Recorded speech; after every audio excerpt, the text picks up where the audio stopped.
John was gone. We were at the second factory now. The silver factory, the building was torn down, so we had to move. We moved to Union Square, the second factory by Max's Kansas City. And again, Lou came to me and said, we, this time he said we, because John wasn't part of the group, so he could speak for the group. Because, you know, they were such willful people. John and Lou were so strongly willful. And no one can tell the other one what to do, and nobody can tell either one of them what to do. And the whole thing was that they couldn't have being driven like two musical heads there, because in the first place, their musical heads were in different places. But the way those two different places came together in performance was great. But when you get to decision making, the two different heads didn't come together. So John and Lou were always like this conflicting thing going on.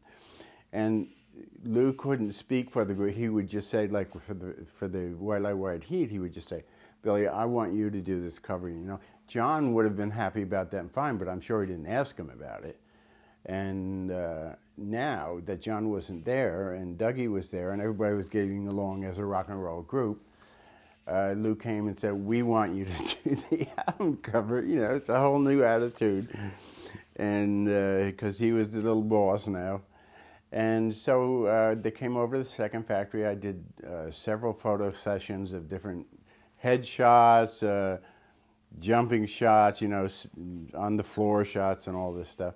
So also the shot that's actually on the cover with them sitting on the couch at the factory on the cover, and Lou, I think it's Harper Bazaar or something, his whole magazine he's looking up. That wasn't one of the sets. It was just a casual shot I took of them on the couch. But that's the one that everyone liked, because everything else was too staged or formal or ridiculous, you know.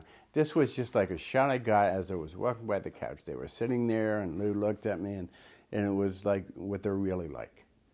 So that worked. So that was the third album cover. And on the back, I did this convoluted double half Lou Reed convolution. It's like on a deck of cards where the jack has half of his head is this way and the other half is that way. You know, it's a convolution inversion of Lou with a really bong look on his face on the back of it, which I really loved that. So that one I actually got to do artwork on the back as well.